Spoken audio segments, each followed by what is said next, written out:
O governador de Goiás, Ronaldo Caiado, do União Brasil, é um dos principais opositores da proposta de reforma tributária em tramitação na Câmara. Ele afirma que a medida em discussão vai fazer com que os estados percam autonomia sobre o tributo, o ICMS. Ele concedeu uma entrevista à Jovem Pan. Acompanhe.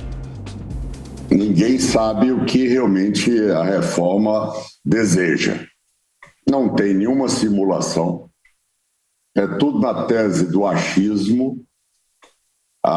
O que realmente está incluído na reforma tributária de toda a arrecadação do país, de mais de 2 trilhões e 400 bilhões, se restringe a menos de 1 trilhão de reais.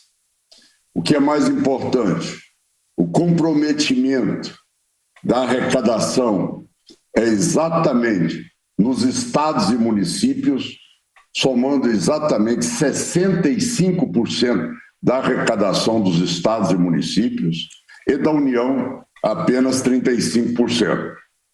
Ora, Lívia, se o responsável pelo custo Brasil é a tributação do governo federal, por que então não iniciar um processo de reforma tributária sobre os tributos do governo federal e, a partir daí, levar, com experiência já constatada, esta realidade para estados e municípios?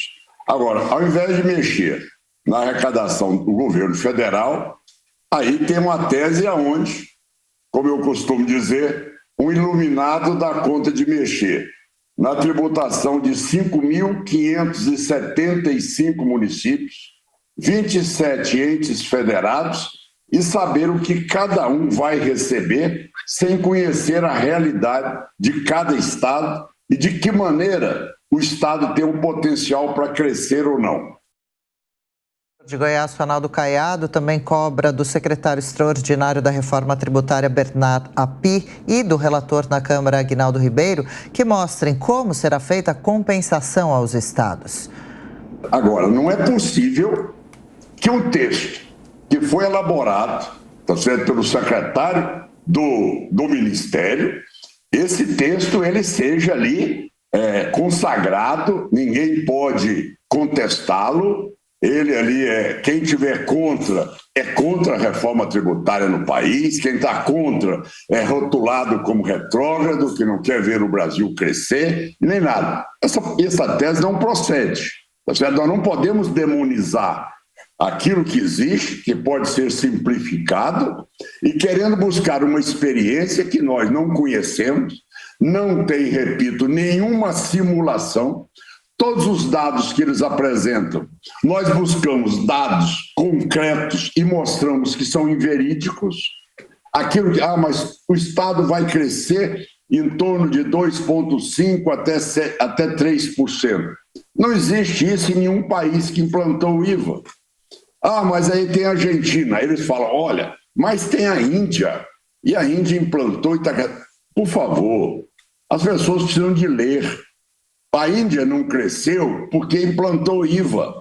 A Índia cresceu porque pegou todos os jovens do seu país, aqueles que eram bem dotados, e levou para a Europa, levou para os Estados Unidos, buscou tecnologia, bem de capital, pesquisa, e aí sim, baseado na educação, que a Índia se transformou numa potência hoje. Da mesma maneira a China, como outros países asiáticos. Não é porque tem o IVA, não é porque tem ali a tributação no destino que mudou o perfil de um país. Então nós precisamos de deixar de estar maquiando dados e de dar interpretações que não sejam corretas.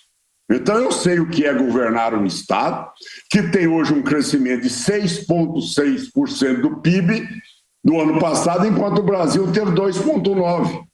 Então não pode querer comparar a realidade do nosso estado com outros. Agora, cada estado tem o seu momento.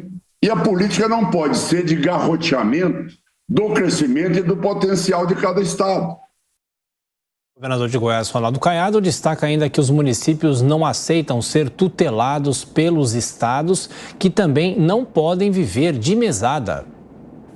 A mesma reação que os estados têm de não serem amanhã tutelados por uma coordenação nacional que vai arrecadar e saber como deve distribuir para cada estado e cada município, que eu chamo de um iluminado, tá certo? Os municípios também não aceitam ser tutelados pelos estados. Tanto é que, no dia da votação, que está sendo prevista para julho, o movimento dos prefeitos é exatamente fechar as prefeituras de muitos estados do Brasil, de milhares de municípios do país em vários estados. Acho que ele tem uma razão, Tio? Então, os municípios também querem ter a sua independência, porque é um modelo que vai nos impor regras, no sentido de, olha, você tem essa parcela, você tem essa mesada, se ocupe dela. E nós não fomos eleitos para exatamente gerir mesada que deve ser repassada, destruir o potencial e a capacidade de cada estado, de cada município, inibir a capacidade gestora e criativa de cada um dos representantes do executivo no nosso país. Então, além do mais, eu complemento dizendo que essa tese, ela em nada vai atender, porque existe a reação. Segundo ponto, olha, nós teremos um fundo de desenvolvimento regional. O secretário está prevendo de 3% a 5%, de 40 bilhões a 60 bilhões, mais ou menos, para que isso seja repassado para compensar situações críticas. São 14 bilhões de reais. Só Goiás. Então, como é que um fundo de, vamos dizer, o máximo que eles preveem, 60 bilhões, vai poder contemplar a necessidade de atender os incentivos fiscais para que as indústrias fiquem nos estados? Então, o que é importante, que é fundamental no debate, não é apresentar a ideia, é saber como aquela ideia pode ser implantada, e os entes federados não serão amanhã, tá certo, inviabilizados em decorrência de uma reforma tributária. Ou seja, se propõe, tá certo, uma reforma tributária e inviabiliza os entes federados. Eu nunca vi isso na minha vida.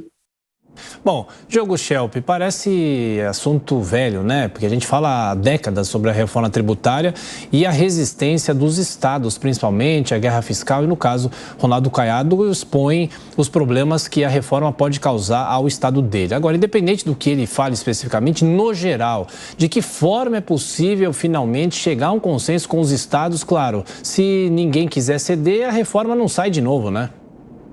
Tiago, o essencial é que tenhamos, finalmente, o relatório da reforma tributária, para saber exatamente em cima do que essa discussão vai ser feita. Essa reforma é talvez mais complexa do que, por exemplo, foi a reforma da Previdência, e também certamente mais complexo do que foi, por exemplo, a discussão do arcabouço fiscal, ou está sendo.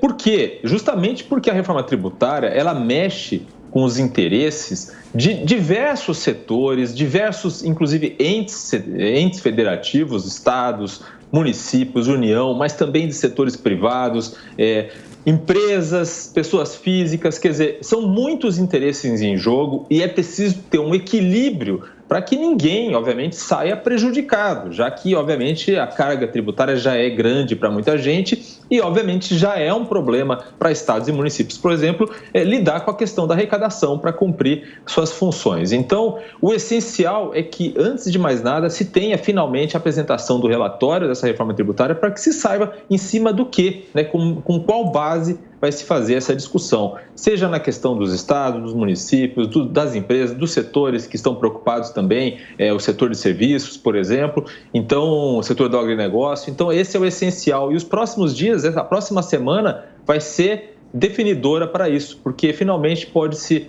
conhecer esse texto relatório sobre o qual será discutida a reforma tributária.